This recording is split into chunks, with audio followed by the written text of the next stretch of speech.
अदालत हाम्रो सर्वोच्च एकदम छँदैछ भने, अदालत न्यायपालिका छँदैछ भने धरना किन दिनुपर्ने? संविधान अन्तर्गत धारा अन्तर्गत हाम्रो मुख्यमन्त्री नियुक्त भएछ, गलत ठहरिन्छ भने त्यहाँबाट नि खारिज गर्छ नि त। खारिज गरिदियो भने भइहाल्यो। अहिलेको अवस्थामा म तपाईहरुलाई जानकारी गराउन चाहन्छु, जसपाको मुख्यमन्त्रीमा बन्दाखेरि हाम्रो माननीय सरोज यादव हाम्रो एमाले दिएकै हो समर्थन।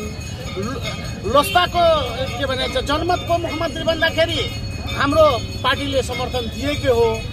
अहिले कहिले पनि न एमाले सबभन्दा ठुलो दलको हैसियतमा भएर पनि अहिले कहिले पनि उहाँले भन्नुभएको छैन कि म मुख्यमन्त्री बन्छु। तर संविधानले आफै दिनुभएछ, त्यसमा पनि आपत्ति छ।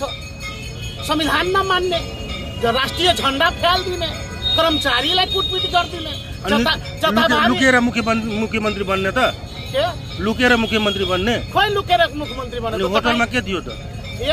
तपाई यो भन्दा अगाडि पनि तपाईले थाहा होला, चार ठाउँमा हाम्रो मुख्यमन्त्री चार ठाउँमा त्यो शपथ ग्रहण लिनु भएछ। कुनै संविधानमा लेखे छैन किटेर कि यही शपथ ग्रहण लिनु पर्ने। अब अवस्था हेर्नु पर्यो, अवस्था के आयो।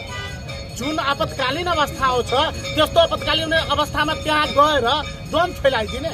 हाम्रो मुख्यमन्त्रीले एकदम राम्रो गर्नु भएछ कि द्वन्द नगरेर शपथ ग्रहण लिनु भएछ। अब यही अवस्था कायम रह्यो भने दुवै पक्षबाट धरना कार्यक्रम भयो भने मुठभेडको अवस्था आउन सक्छ नि त? यसो छ, हामीहरू अहिलेसम्म शान्तिपूर्वक कार्यक्रम गरिरहेको छौँ। जुनसुकै कार्यक्रम गर्दाखेरि उहाँसँग कुनै किसिमको मुठभेड गर्ने अवस्थामा छैन। तर एउटा कुरा म भन्न चाहन्छु, सम्माननीय अदालतमा गइसकेपछि त्यति पर्खिनु पर्दैन। हाम्रो राजनीतिक कर्मीहरूलाई, हाम्रो माननीयजीहरूलाई धर्याता छैन। कहाँ गयो धर्याता? यो 28 दिन उहाँहरूलाई टन्न बहुमत छ। उहाँहरूको टन्न बहुमत छ भने 28 दिनमा त हटि नै हाल्छ नि त। उहाँको बहुमतले त हटाइदिन्छ। त्यसको पनि धार्यता छैन भने अनि भन्ने यति मात्रै भन्ने संहिता विरोधी।